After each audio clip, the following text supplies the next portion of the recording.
The fact that humans are made in the image of God, it's not just like a theological premise. Instead, it has radical implications for the way that we understand and interact with others.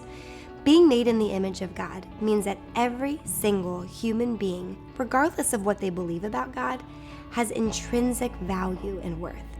Contrary to the oppressive systems of our day that categorize people's worth according to their usefulness, God deems every human being as equally and irreducibly worthy. That means that anything that demeans the value or worth of a human being is wrong. That includes racism and sexism and ageism and ethnocentrism and a whole lot of other isms. During Jesus' time on earth, he embodied how serious God is about this. He intentionally drew near to those in society who were deemed worthless or dispensable, like lepers or slaves or women or children. And following his example, the early church opened their hearts to all. In the church, even slaves worshiped alongside their masters.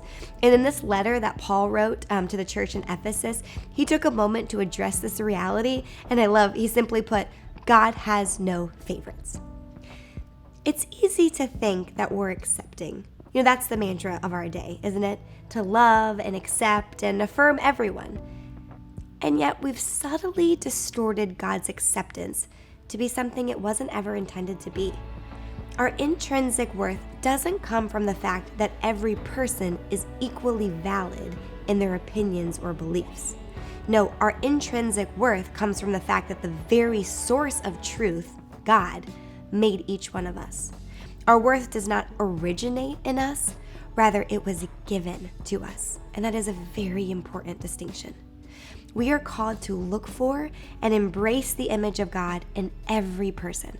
But we're not called to affirm every action of every human, deeming them equally valid. Instead, we're called to help each other to discover the image of God within them, their soul yearning to be in relationship with God. And in that process, brush off all that has been marring or distorting that image. Remember, God did not say, let us make human beings in our image so that they can be their own God. No, the Trinitarian God said, let us make human beings in our image to be like us.